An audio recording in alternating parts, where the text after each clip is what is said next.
Sup ini dibuat dengan bahan-bahan seperti Angelika, Qianghuo melati dan 14 jenis ramuan herbal lainnya. Setelah dicampurkan ke dalam air, bisa membuat kulitmu halus dan lembut. Katanya selir yang juga mandi pakai ini.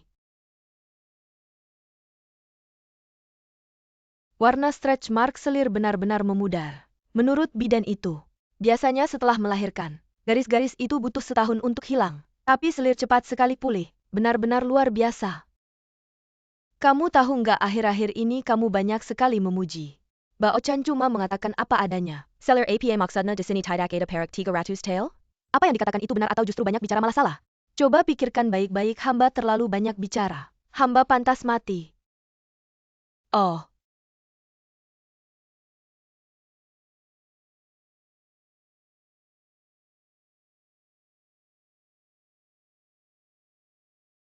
Adik.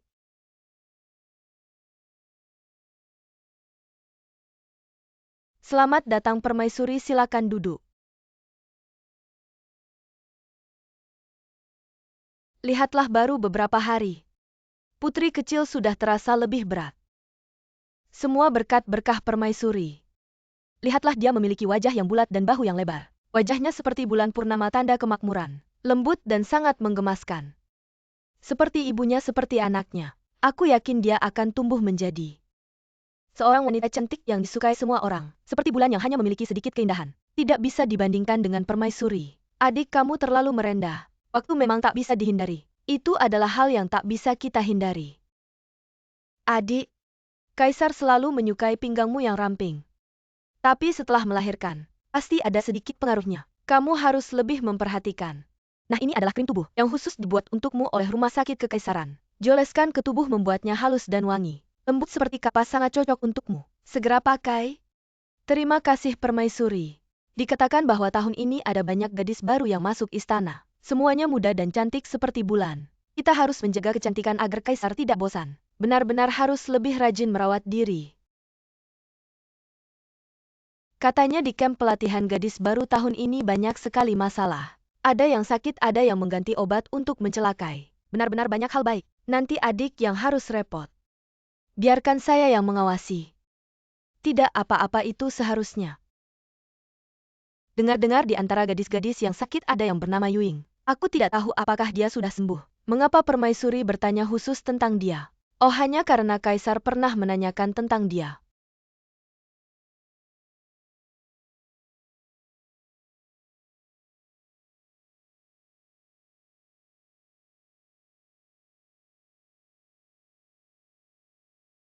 Minumlah teh, mungkin tidak terlalu asam. Biarkan Tianlan dan yang lain yang mengurus ini. Eunuch menyuruhku. Kedepannya obat siapapun di istana Zhongcui harus diperiksa dan ditangani langsung oleh An Qian, agar tidak terjadi lagi hal yang sama.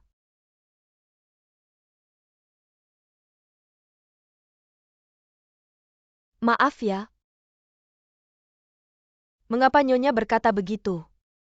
Aku ingat kamu pernah mengingatkanku untuk berhati-hati dengan orang-orang di istana. Saat itu aku tidak hanya tidak mendengarkan, tapi juga memarahimu. Ternyata orang-orang di sini benar-benar berpikir seperti itu. Sulit untuk mendinginkan air laut, sulit untuk mengukur hati manusia. Sekarang aku akhirnya mengerti niat baikmu padaku. Kamu tidak akan keberatan kan? Merawat Nyonya adalah tanggung jawab kami hamba. Mengapa Nyonya harus khawatir? Ngomong-ngomong, setelah Yuan Qi dibawa pergi, apa yang akan terjadi padanya? Menurut aturan istana, dia akan dikirim keluar perbatasan, diturunkan menjadi budak. Kemudian dibagikan ke rumah-rumah pejabat menjadi budak atau pelayan.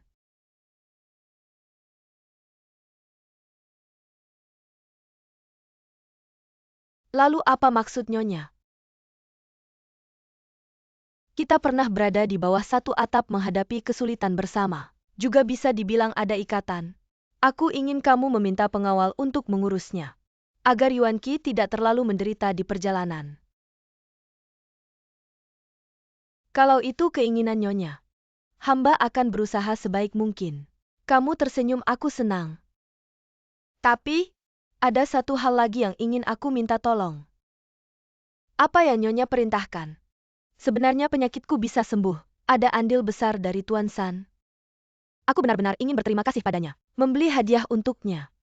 Tapi aku tidak tahu apa yang dia suka. Kamu sudah lama di istana. Pasti kamu sudah sangat familiar dengan karakternya apa yang dia suka. Sebetulnya Anqian tidak terlalu dekat dengan Sandaren. Jadi aku juga tidak terlalu tahu.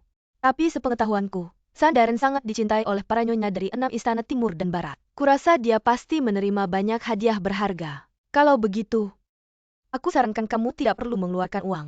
Sandaren sebagai tabib istana dia pasti sudah berusaha sebaik mungkin. Kurasa niatmu pasti akan dia pahami. Hah, ini kan guci tembakau bergambar dari Gu Yushuan. Sangat indah ya, katanya Nyonya Yuing. Sangat royal. Apalagi terhadap tabib istana kita. Lihatlah hahaha. Ah dia masih muda dan kuat. Tidak seperti kita yang sudah tua. Siapa lagi yang akan memberikan barang mewah seperti ini sebagai ucapan terima kasih? Hahaha semua selir percaya padanya. Sekarang bahkan gadis-gadis baru yang baru masuk istana pun menyukainya. Sekarang San Bayang Sandaren kita. Bisa dibilang jujur kepada semua orang. Cocok untuk semua usia. Hei Sandaren. Siapa yang memberikan guci tembakau ini kepada Sandaren? Dari istana Zongchun katanya. Ini atas permintaan Nyonya Yuing.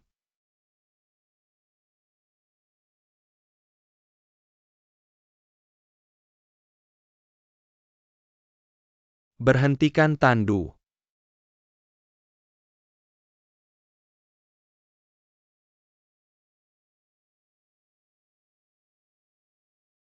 Bayang.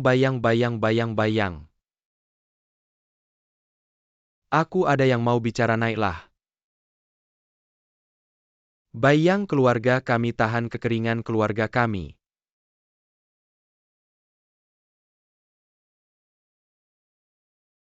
Berhenti kamu.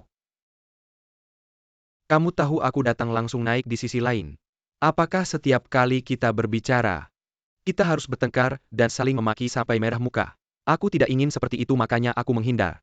Begitu lihat ayah langsung menghindar. Masalah langsung datang. Uang kertas dan guci tembakau ini, semua dari Hou Jiayuing di istana Zhongcui. Dikirim ke apotek istana untukmu. Aku tahu perkataanku tidak pernah kamu dengarkan. Tapi aku akan menyelesaikan kalimat ini. Ingin mengejar kekuasaan, juga harus tahu batas diri. Serakah selalu berencana. Pada akhirnya kamu sendiri yang rugi. Aku berencana apa? Gadis baru di istana Zhongcui, tidak punya kekuasaan kamu masih saja. Mereka berhubungan. Kamu harus tahu kamu sudah menjadi orang di sisi Ratu Ru. Kalau Ratu Ru tahu, kamu berurusan dengan para selir. Dia pasti akan berpikir kamu punya maksud lain. Maksudnya adalah barang langka yang berharga. Selama ini, aku selalu bilang pada diriku sendiri, siapa yang membuat keluarga San selama 4 generasi? Satu-satunya yang memiliki hubungan erat dengan rumah sakit Kekaisaran Jin. Masuk ke istana, karena terpaksa harus menjilat. Masih bisa dikatakan terpaksa. Tapi kamu sering terlalu menonjolkan diri. Aku benar-benar tidak tahu harus bilang kamu pintar atau bodoh. Kamu harus memikirkan dengan baik-baik. Selamat Nyonya Yuing. Salam Tuan San.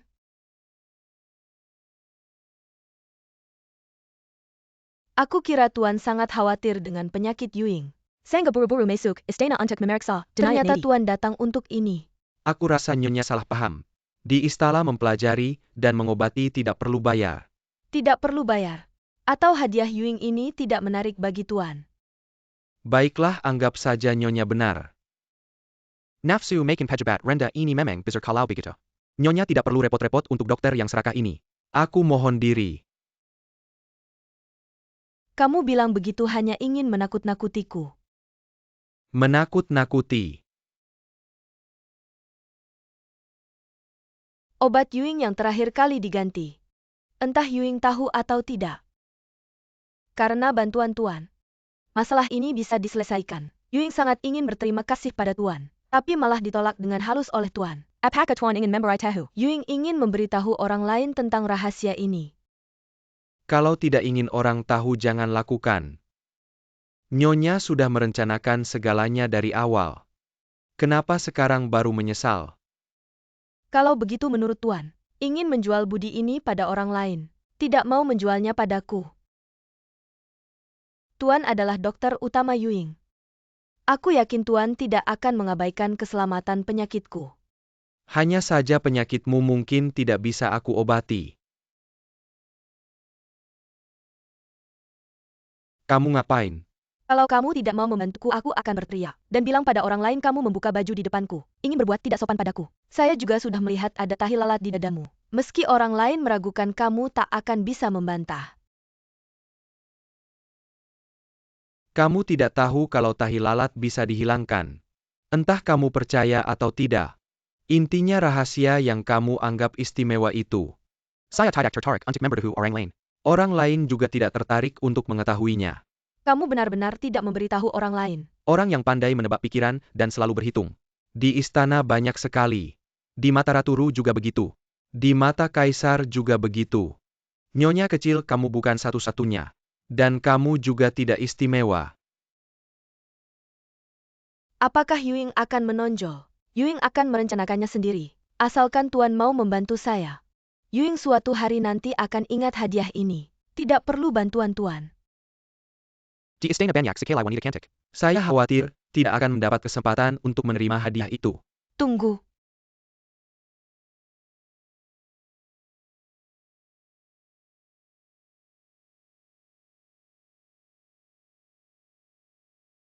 Dari ekspresi Tuan tadi, kecantikan dan bakat Yuing, apakah berarti bagi pria seperti Tuan?